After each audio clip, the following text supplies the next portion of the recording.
और सबसे बड़े महत्वपूर्ण विषय आज का दिन विशेष करके, जो आज का दिन है वो आज बहुत महत्वपूर्ण दिन है बेटा राधे। क्यों आज का दिन महत्वपूर्ण है? क्योंकि आज सोमवार और साथ में अमावस्या है, जिसको शिव महापुराण में या हमारे वैदिक शास्त्रों में सोमवती अमावस्या कहा जाता है। सोमवती अमावस्या ऐसा बताया जाता है हमारे धर्म ग्रंथों में कि आज के दिन भगवान देवादिदेव महादेव कैलाश में शिवलोक में निवास नहीं करते। आज के दिन देवादिदेव भगवान महादेव मृत्युलोक में निवास करते हैं, धरती में निवास करते हैं, पृथ्वीलोक में रहते हैं। आज के दिन जो शिव जी के पूजा करते हैं, आज के दिन जो शिव जी की आराधना करते हैं, आज के दिन जो शिव जी के लिए व्रत करते हैं, वो शीघ्र शिव जी तक पहुंचता है। क्योंकि शिव जी धरती में ही रहते हैं और क्या पता हमारे उपासना आराधना करते समय भगवान शंकर हमारे पास आकर के मिल जाए।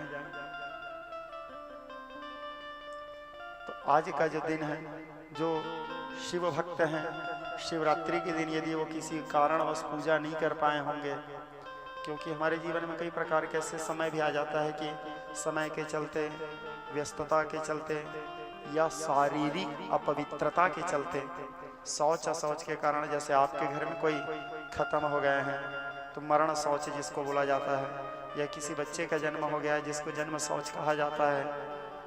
तो यदि ऐसी परिस्थिति शिवरात्रि के दिन यदि आपके जीवन में आ गया रहा होगा, या शिवरात्रि के दिन यदि जितने मातृवर्ग हैं ऋतु स्नान कर लिए रहे होंगे, तो 7 दिनों तक शिव जी की पूजा भी नहीं करते ऋतु स्नान में, तो वो शिव पूजा नहीं कर पाए होंगे। तो आज के दिन आप लोग शिव जी की पूजा कर लीजिए। आज निशीत काल में, आज रात्रि काल में शिव जी के पूजा के लिए ऐसे विशेष, शिव जी के लिए तो हम कभी भी पूजा कर सकते हैं 24 घंटा, लेकिन रात्रि काल में शिव जी के पूजा का विशेष महत्व माना गया है। निशीत काल में शिव पूजा का विशेष महत्व है। रावण भी कहते हैं कुहू निशीधिनी तमः प्रबद्ध कंदर, शिव तांडव में शब्द आता है। और शिवरात्रि में हमारे पंचांग में ज्योतिष में स्पष्ट लिख दिए रहते हैं साइड में, विशेष निशीत काल में शिव पूजन, रात्रि काल में शिव पूजन का विशेष महत्व है। क्योंकि भगवान महादेव को अंधकार बहुत पसंद है, भगवान महादेव को काला रंग बहुत पसंद है ना, क्योंकि उनके आराध्य काले हैं और रात्रि अंधकार है। तो अंधकार भगवान और शिव जी तो स्वयं प्रकाशित हैं, तो कितना भी अंधकार रहेगा तो प्रकाश तो उनके स्वरूप से निकल ही जाता है, सारा संसार उसके प्रकाश से प्रकाशित हो जाते हैं। तो निशीत काल में शिव पूजा का विशेष महत्व है। तो आज संयोगवश सोमवती अमावस्या है, तो आज जो लोग शिव पूजा नहीं कर पाए होंगे वो लोग आज भगवान महादेव का पूजन कर लें, क्योंकि सोमवती अमावस्या का भी एक विशेष महत्व माना जाता है, एक विशेष स्थान है सोमवती अमावस्या का। हमारे धर्म ग्रंथों में, हमारे शास्त्रों में, हमारे पुराणों में हमारे संत महात्मा ऋषि मुनि लोग इस बात को बताए हैं, और स्वयं भगवान महादेव भी इस बात को माता पार्वती को बताए हैं कि सोमवती अमावस्या के दिन जो व्यक्ति मेरा पूजन करता है, जो मेरा आराधना करता है, षोडशोपचार पंचोपचार दूध दही गंगा जल घृत आदि से, वह सभी प्रकार के झंझाओं से, सभी प्रकार के समस्याओं से मुक्त होकर के, जिसके यहाँ संतान न हो उसे संतान की प्राप्ति हो जाती है, जिसके ऊपर किसी प्रकार का भय हो उसके भय दूर हो जाते हैं, जिसके ऊपर किसी प्रकार का संकट हो उसके संकट दूर हो जाते हैं। यदि कोई किसी भी प्रकार के समस्याओं में फंसे हैं वो सभी समस्याओं से मुक्त हो जाते हैं और उसको सभी प्रकार के सुख प्राप्त होता है। भोग और मोक्ष दोनों प्रदान करने वाली ये तिथि है सोमवती अमावस्या। सूत जी महाराज से शौनक आदि ऋषि पूछे कि हे सूत जी महाराज, शिवलिंग का पूजा कैसे किया जाता है, कैसे करना चाहिए शिवलिंग का पूजा? तो सूत जी महाराज बोले शिवलिंग के पूजा का कोई विशेष विधान नहीं है, जो जैसे चाहे पूजा कर सकते हैं महादेव का, क्योंकि शिव जी जो हैं वो नियम धर्मों से बंधे हुए, वेद के नियमों से बंधे हुए देवता नहीं है, वो ब्रह्म हैं, कोई नियम उनके लिए नहीं है। व्यक्ति शिव जी केवल श्रद्धा को देखते हैं, शिव जी केवल विश्वास को देखते हैं कि सामने वाला कैसे, कितना श्रद्धा है उसके अंदर, कितना प्रेम है, कितना विश्वास है मेरे प्रति। शिव जी केवल प्रेम श्रद्धा और विश्वास को देखते हैं।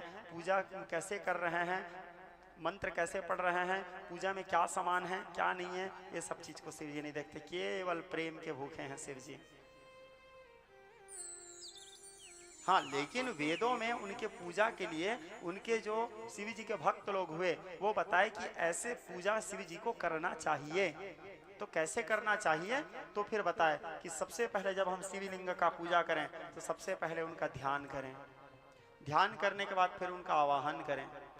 आवाहन करने के बाद उनको हम आसन दें। ये शिवलिंग की पूजा समझिए ध्यान से। आसन दें, आसन जो तुम लोग करते हो बेटा रात को, आसन दें। आसन देने के बाद पाद्य उनके पैर धोएं। उसके बाद अर्घ, एक डंकी जल डालें, अर्घ दें, हाथ को धोएं। फिर एक डंकी जल डालें, उनके मुख प्रक्षालन करें, जिसको आचमनीय जल कहते हैं। पादे और पद्यम समर्पयामि, हस्तयोर और अर्घदानम समर्पयामि, मुखे आचमनी जल समर्पयामि। आचमन करें। आचमन करने के बाद फिर भगवान शंकर को स्नान कराएं। भगवान को स्नान कराने के बाद फिर उनको दुग्ध से स्नान कराएं, फिर दही से स्नान कराएं, फिर घृत से स्नान कराएं, फिर मधु अर्थात मदरस से स्नान कराएं, फिर शर्करा से स्नान कराएं, शक्कर से। उसके बाद पंचामृत से स्नान कराएं।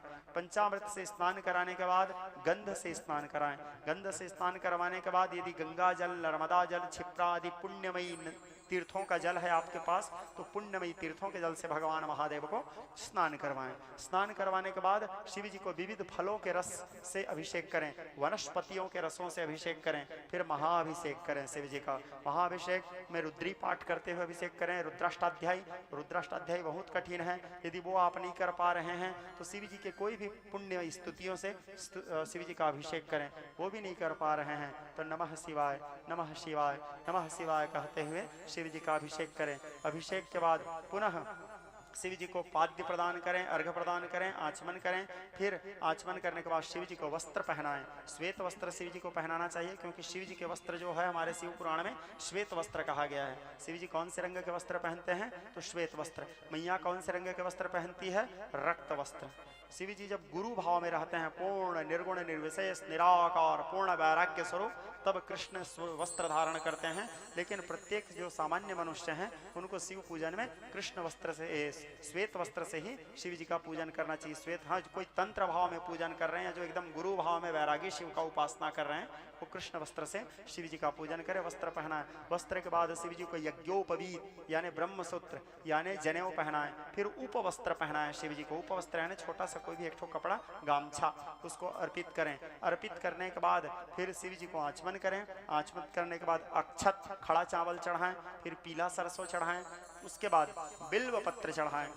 त्रिदलम त्रिगुणाकारम त्रिनेत्रम चतुर्यायुधम त्रिजन्म पाप संहारम बिल्वपत्रम शिवार्पणम। बिल्वपत्र चढ़ाने के बाद शिव जी को समी का पत्र चढ़ाएं। शिव जी को समी पत्र भी बहुत पसंद है। कणेर का पत्ता, धतूरा का पत्ता और फुड़हर का पत्ता, ये भी शिव जी, जितने जहरीले पत्ते हैं ये भी शिव जी को बहुत प्रिय हैं। इन सबको शिव जी को समर्पित करें। उसके बाद शिव जी को पुष्प चढ़ाएं। पुष्प में शिव जी को सबसे प्रिय पुष्प कौन है, तो शिव जी को सबसे ज्यादा प्रिय नील कमल है और श्वेत कमल है। उसके बाद शिव जी को धतूरा के पुष्प बहुत पसंद है, कणेर के पुष्प बहुत पसंद है, और शिव जी को फुड़हर का जो पुष्प होता है वो भी बहुत पसंद है, जिसको मंदार पुष्प भी कहते हैं। मंदार माला चकलितालकाय कपाल मालंगत से खराय, फुड़हर का फूल चढ़ाएं। उसके बाद समी का फूल, समी पेड़ में भी फूल लगता है, गुलाबी गुलाबी देखे होंगे। समी का फूल भी जब छोटा समी में तो नहीं लगता, जब बड़ा हो जाता है तब लगता है। समी पुष्प भी शिव जी को बहुत प्रिय है। दूसरा, पानी, तालाब में जो पानी के ऊपर में छोटा छोटा फूल निकले रहता है, जल के ऊपर में खिलने वाले प्रत्येक पुष्प शिव जी को प्रिय हैं, वो पुष्प शिव जी को समर्पित करें। और श्वेत पुष्प शिव जी को बहुत प्रिय हैं, श्वेत पुष्प भगवान महादेव को समर्पित करें। और धतूरा भी दो प्रकार के होता है, एक सफेद धतूरा और एक नीला धतूरा। नीला धतूरा शिव जी को ज्यादा पसंद है। और फुड़हर भी दो प्रकार का होता है, एक नीला फुड़हर और एक सफेद फुड़हर। सफेद फुड़हर शिव जी को ज्यादा पसंद है, नहीं मिला तो फिर कुछ भी चढ़ा दो, वो भी चल जाएगा। तो इस प्रकार शिव जी में पुष्प समर्पित करें। फिर आचमन करें। आचमन करने के बाद शिव जी में भोग लगाएं, मेवा मिष्ठान आदि भोग लगाएं। भोग लगाने के बाद आचमन करें। फिर शिव जी को पान चढ़ाएं। पान चढ़ाने में तांबुल आदि पान चढ़ाएं। पान चढ़ाने के बाद शिव जी को ऋतु फल, केला, सेब आदि जो भी फल कंद मूल लाए हो वो चढ़ाएं। फिर शिव जी को श्रीफल चढ़ाएं। श्रीफल चढ़ाने के बाद दक्षिणा चढ़ाएं। दक्षिणा चढ़ाने के बाद फिर शिव जी को नमस्कार करें, प्रार्थना करें। प्रार्थना करने के बाद यथासंभव आपसे जैसे बन सके आरती करें। आरती करने के बाद चवर डुलाएं, चामर डुलाएं, छत्र डुलाएं और उसके बाद भगवान शंकर का निराजन करें। निराजन करने के बाद फिर कपूर आरती करें। फिर भगवान महादेव से क्षमा याचना करें। इस प्रकार भगवान महादेव का उपासना किया जाता है। शिवलिंग का इस प्रकार शिवलिंग का पूजा किया जाता है। इस प्रकार शिवलिंग का पूजा करना चाहिए। हमारे वैदिक विधान के अनुसार, हमारे ग्रंथों के हिसाब से, हमारे पुराणों के हिसाब से इस प्रकार शिव जी के पूजा का विधान बताया गया है। तो सूत जी महाराज सौनक आदि के ऋषियों को इस प्रकार शिवलिंग के पूजा विधान वर्णन किए। श्री सूत जी महाराज कहने लगे, आपातालनभस्थलान्त भुवन ब्रह्माण्डमायुस्फुरज्योतिस्फाटिकलिङ्गमौलिविलसत् पूर्णेन्दुवान्ताव्रतैः अस्तो कल्पुतमेकमीशमनिशं रुद्रानवाकञ्च पञ्चाय त्रिपसिकसिद्धय द्रुतपदं विप्रो अभिछञ्जच्छिवम् पीठं यस्य धरित्री जलधर कलशं लिङ्गमाकाशमार्तितं नक्षत्रं पुष्पमाल्यं ग्रहगणकुसुमं चन्द्रवह्न्यग्नेत्रं कुक्षिय सप्तसमुद्रं हिमगिरिशयनं सप्तपातालपादं वेदं भद्रं षडङ्गं दशदिशि वसनं दिव्यलिङ्गं नमामि। ब्रह्माण्डौ व्याप्तदेहा वसुधिमरुजाभासवाना भुजङ्गै कण्ठे कालाकवरदा कटितशशिखरा षण्डकौदण्डहस्ता त्रक्षारुद्राक्षमाला भूडिदिबिभवान प्रयक्षन्त साक्षम् आमग्नाविष्टसजोषसेमाबद्धन्तमङ्गिरः दम्नार्वाजभिरागतम् वाजश्च मा प्रसवश्च मा प्रसतिश्च मा धेतिश्च मा क्रतुश्च मा स्वरश्च मा श्लोकश्च मा चित्तञ्च मा आधेतञ्च मा वाक्श्च मा मनश्च मा भगञ्च मा द्रविणञ्च मा हन्ता च मा धृत्ता च मा चक्षुश्च मा जज्ञेन कल्पन्तं मा। भगवान देवादिदेव महादेव के पूजा किए, आराधना किए, तो शिव जी के प्रार्थना करने लगे। क्या प्रार्थना? ब्रह्म मुरारी सुरार्चितलिंगम निर्मल भासित शोभितलिंगम जन्म दुःख विनाशनलिंगम तत्प्रणमामि सदा शिवलिंगम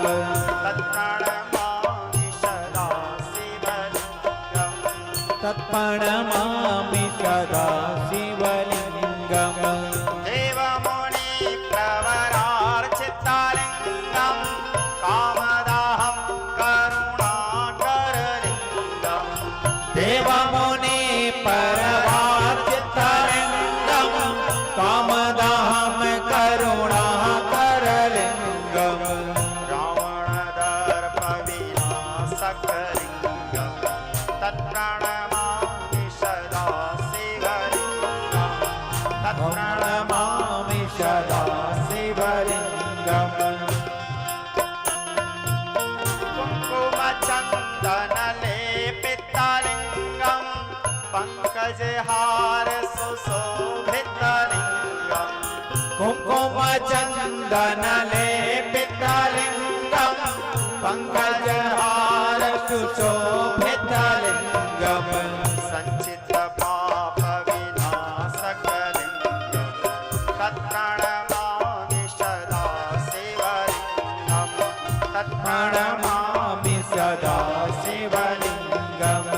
अष्टदलो परिवेष्टितलिंगम सर्वसमोद्भवकारणलिंगम अष्टदलो परिवेष्टितलिंगम सर्वसमोद्भवकारणलिंगम अष्टदरिद्र विनाशकलिंगम तत्प्रणमामि सदा शिवलिंगम प्रणमामि सदा शिवलिंगम। सुरगुरु सुरवर पूजितलिंगम सुरवन पुष्पसरार्चितलिंगम परम परम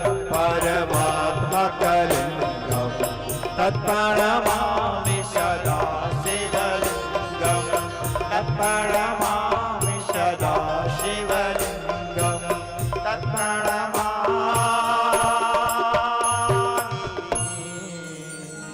सदा शिवलिङ्गम् लिङ्गाष्टकमिदं पुण्यं यः वदेत् शिवसन्निधौ शिवलोकमवाप्नोति शिवेन सह मोदते।